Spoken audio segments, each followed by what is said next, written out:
Welcome to The Doctor Within, where we believe that the doctor in here is way better than any doctor out there.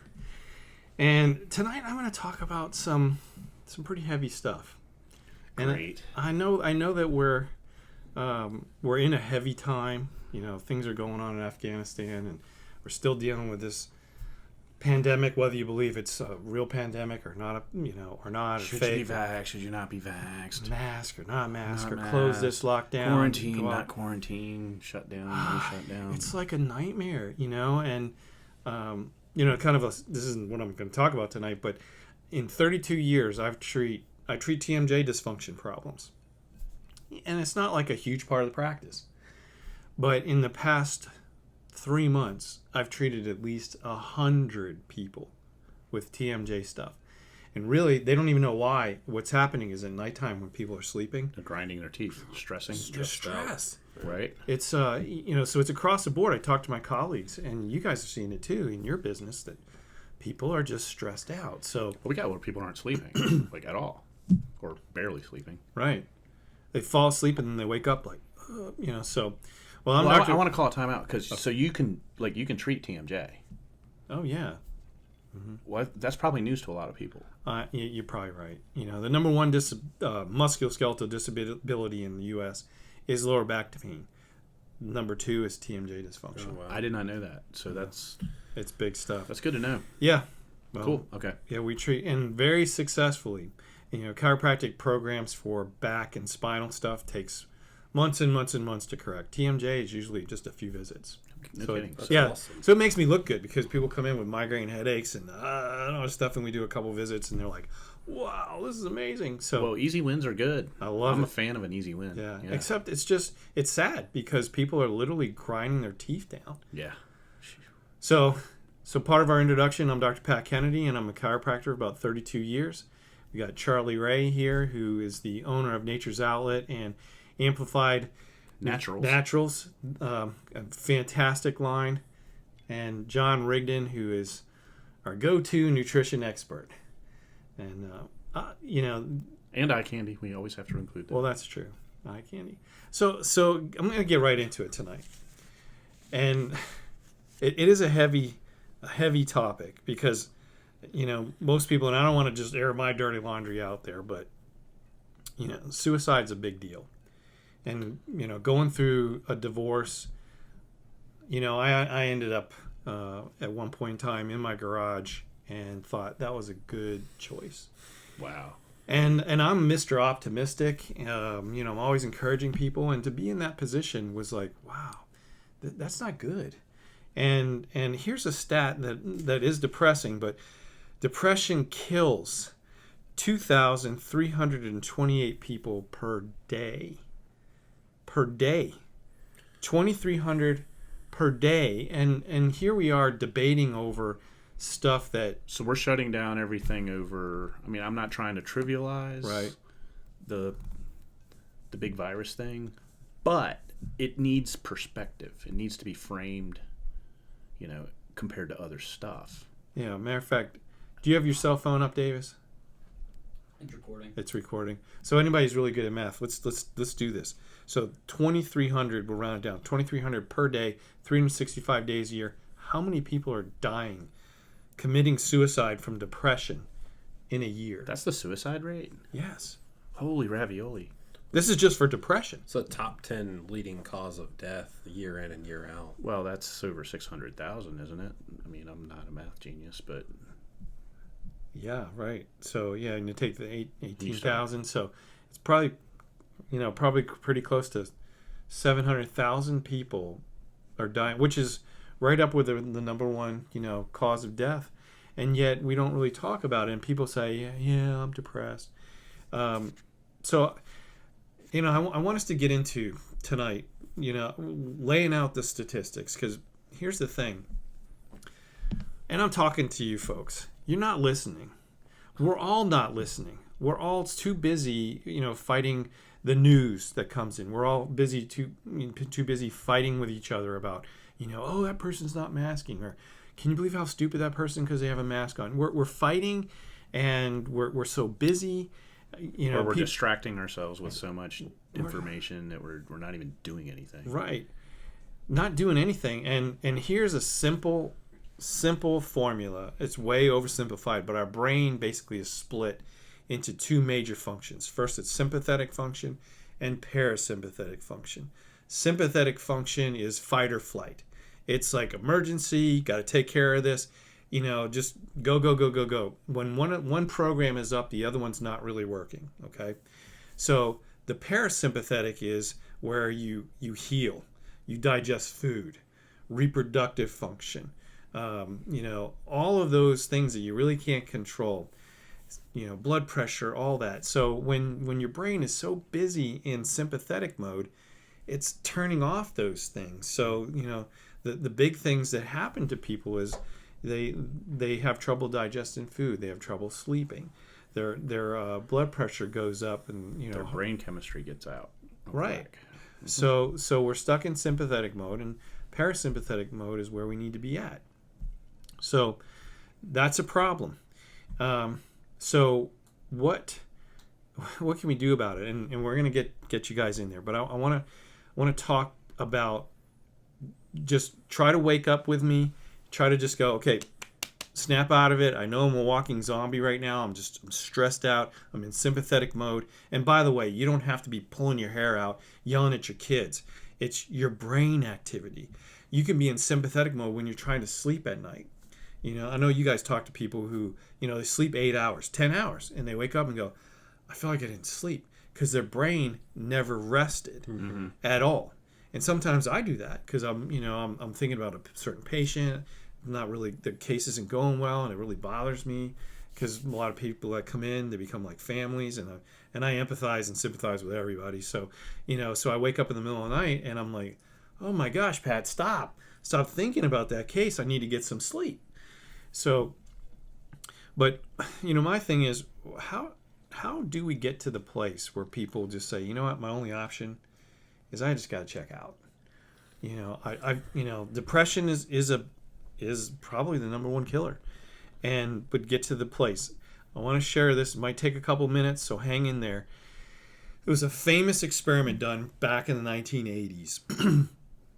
They had this room. It was about 40 feet by 40 feet. It was a big room, and it was lined with mirrors, where the researchers could sit behind the mirror and they could see in, but the participants couldn't see the people looking at them. Mm-hmm. And it was done with dogs. And there was a door that led into this room. One door in, one door out. Okay. In the middle of the room was a petition, and it was only about this tall. That's it. It went the whole length of the room. And the floor was electrified. So the researchers could actually turn the floor on to electrify the dogs. Now, I know it's going to make some of you cry. I have a dog. I love my dog, and I would never do this. But we learned a lot because they wanted to find out what makes people quit. To just go, hey, my only option is I'm checking out. They wanted to know, if you get so depressed and you say, you know what, suicide's a good option. They wanted to find out what's doing this. What's causing, humans to do it. We can't do it on humans. They did it on dogs. So they put, we have floor A and we have floor B, and then they have dogs 1, 2, and 3. So 3 different groups. So they put dog number 1, open the door. He's walking around in floor A, and it's not electrified. And there's the little barrier, and the dog's like checking out his environment, looks over the wall, jumps over the wall, goes over to this side, does this for about 30 minutes, kind of checking everything out. Nothing happens. They call the dog back in. So 30 minutes worth, right? So dog number B, or number 2 rather, put the dog out into floor A, not being electrified, looking around. There's the petition. Oh, I'm going to check out this environment over here. Goes over, starts getting shocks. And he's walking around. It's hurting. And so he's like, oh, this isn't good. And this is the researcher saying the dog almost made a conscious thing. It's like, it didn't hurt over there. Jumped back over the wall and would not go back over to the other side. Mm-hmm. So it made its mind up. I'm staying here. It's safe. Dog number 3, they put the dog out, and right away started electrifying the floor. So the dog's like this, and then he looks over, and I don't know, it could be bad over there too, but tries to go over there, getting shocked. He even said, you know what, well, maybe now it's changed over there, so jumps back over there. Shock. I don't know, jumps back over there, shock, lays down. And just says, no matter where I go, I'm getting shocked. I quit. So I called the experiment, dog leaves.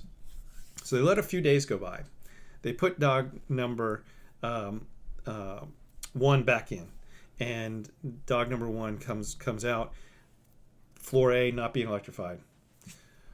Jumps over, starts electrifying. Like, whoa, this didn't happen before. I'm going back over here. Stayed over there. Was fine. Called the experiment. Dog number B, remember, 2 came over here and wasn't electrified, but this time stepped on it. Was electrified. He remembered that it was electrified over that side, but looked over and said, I'm going to take my chances. Went over. Would not go back over that side. Now, was that side electrified this time? Yes. So it was electrified. No, I'm sorry.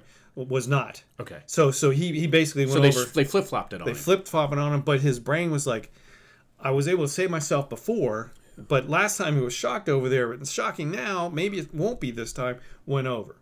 So now dog number C, what they three rather, what they did was they put the dog in, was electrifying floor number A. But this time they weren't electrifying this side. Okay. The dog stepped out, laid down. Just quit. Didn't even try. Right. So what this breaks my heart. I know it's a dog, but it's what's going on today. Today people feel like, you know what? I've been wearing the mask. You know, I got vaccinated. I still got COVID. My uncle died from COVID, and he did the right thing. And, you know, on TV, it's like, well, you don't need to do this. You need to do this. You do blah, blah, and they're like, I don't know. And people are quitting. They're quitting. 2,300 people every day are checking out. And that includes the biggest group is children under the age of 18. Well, it's the phrase for it that I've heard in my reading is learned helplessness. Mm-hmm. And it's basically people are being conditioned to think that way. They're beginning to think that no matter, you know, it has to do with a lot of things, I'm going to say, but like your locus of control. Like, do I have control over can I influence my environment or not? Or is it my environment is acting on me and there's really no difference based, like there's no choice I can make that affects the outcome. So that's learned helplessness, and people are being conditioned that way, whether intentionally or not. We can discuss and debate that probably till the cows come home. Mm-hmm. But when you turn on, you turn on the news and like you see all this stuff, the world's coming to an end, and blah, blah, blah, blah, blah, and it's the same thing every night, except the details change. What can I do about that? What can you do about that? Nothing, right? But it's just there all the time. So you get more and more of those kind of things happening. And then you have things, I think the education system has changed. I think we've got, there's a lot of blame assignment, and there's a lot of people being told what to think, but not a lot of people being truly empowered and people being taught how to think. And I think so there's a lot of foundational stuff that's just not there that I think when I was younger I received. And I think your primary place to get that is from your parents. Mm-hmm. But you also got it from your community and in the culture, because we had a stronger culture. Right. But anyway, I'm digressing a little bit into why that might be. Those are good points. Learned helplessness, and that's exactly what those dogs did. And I think we're all feeling that right now. And I want to hear what you have to say, but I want to throw this out there. Sure. Yeah. This is actual as of today. Okay, this is actual stats, and your brain, our brains are going to go, why are we overreacting to this? And so then you're going to say, well, this can't be true. These numbers right here are the truth. So for COVID survival rate for kids from the age of 0 to 14 years of age, survival rate is 99.9998%. So it's a 0.0002% chance of a problem. What was that, like 1 in a million? I can't do math real fast, but it's something astronomical. It's in the 10,000s percentage point. It's 1/10,000. It's like, oh my gosh, between 0 and 14, there's not a problem, and yet we're masking kids at school. So you're going, No, it's more like 1 in a million. Yeah. I don't get it. Yeah, it's 1 in a million. Right? Mm-hmm. Okay, from age 15 to age 44, the survival rate is 99.9931%. So it's a 0.007% chance people up to 44 of dying from COVID. From 45 to 64, okay, that's a little bit higher risk, right? 99.9294%.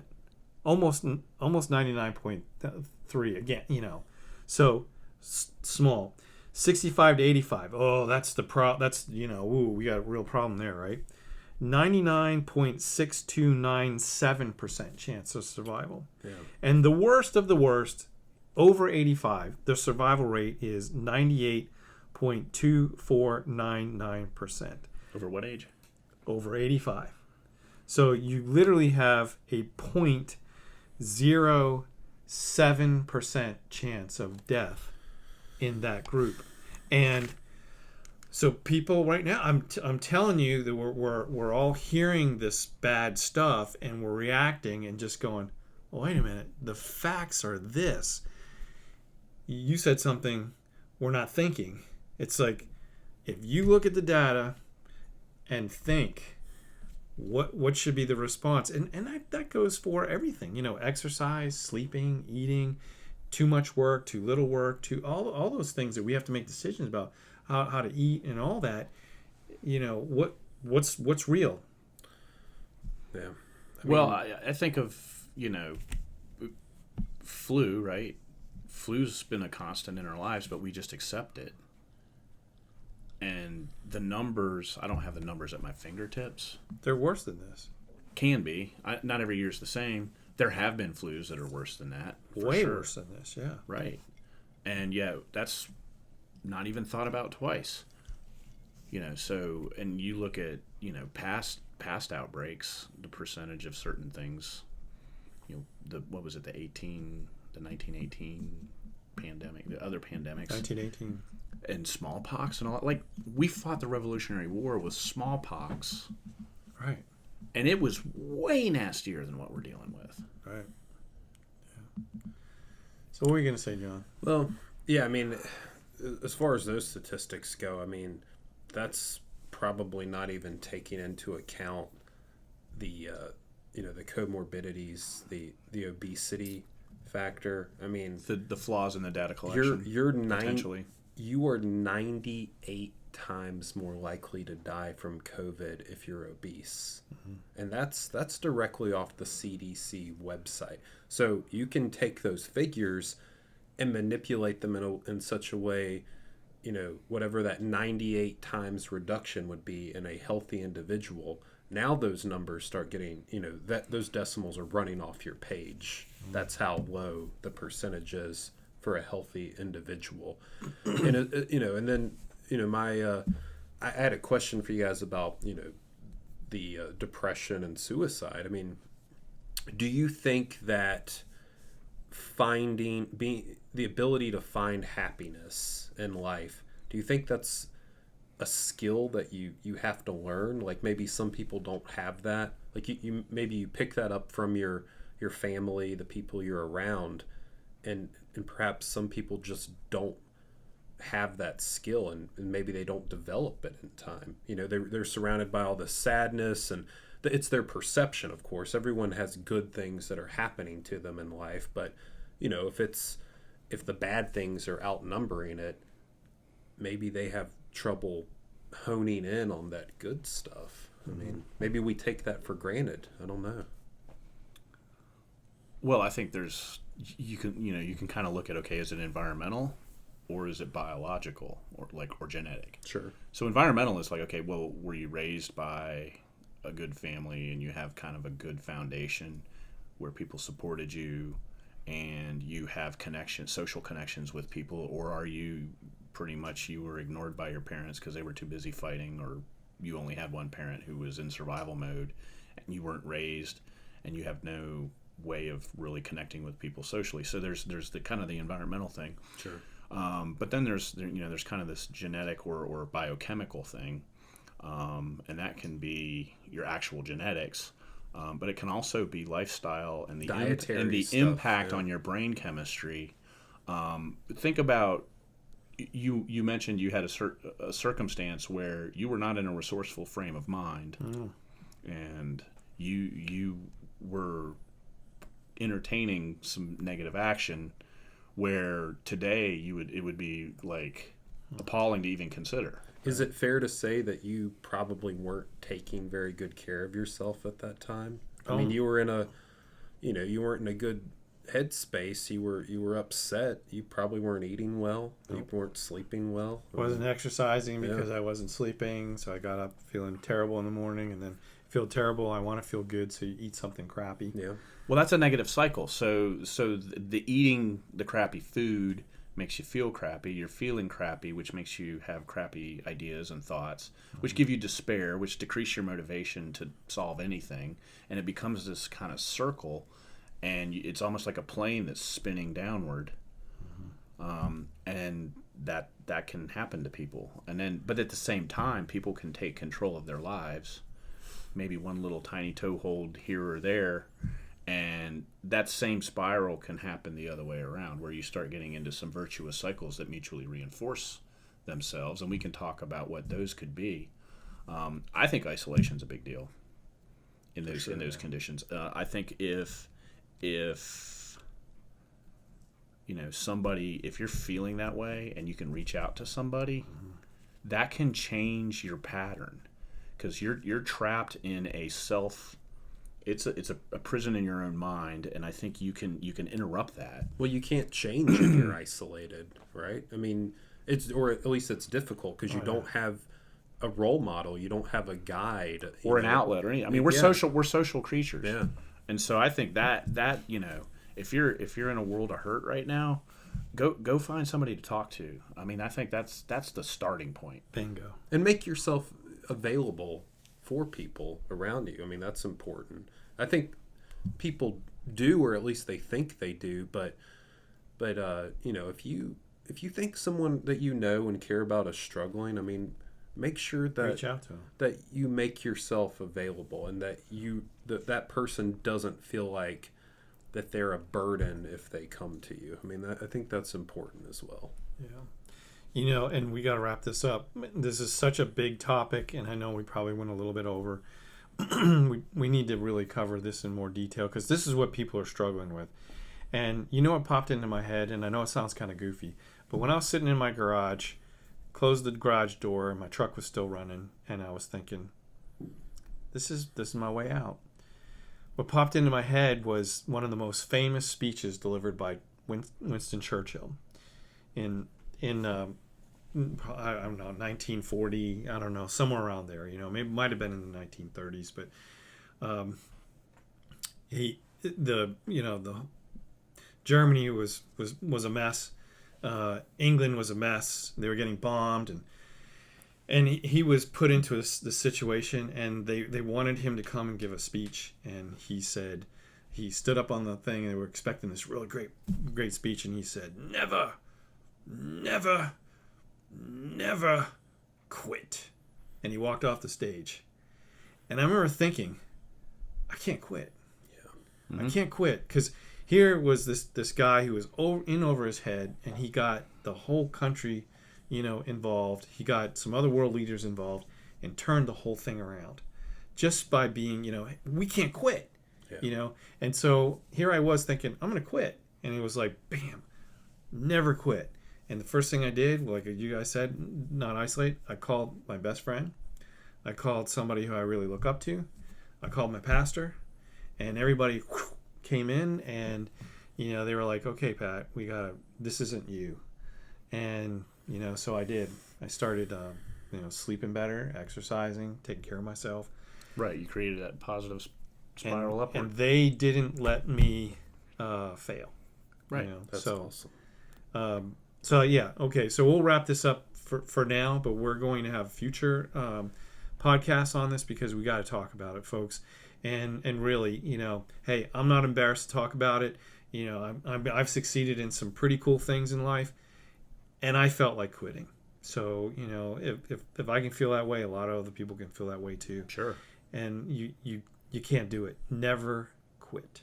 So I'm Dr. Pat with my buddies John and Charlie. We'll see you in the next episode, where we believe the doctor in here is way better than any doctor out there. Bye for now.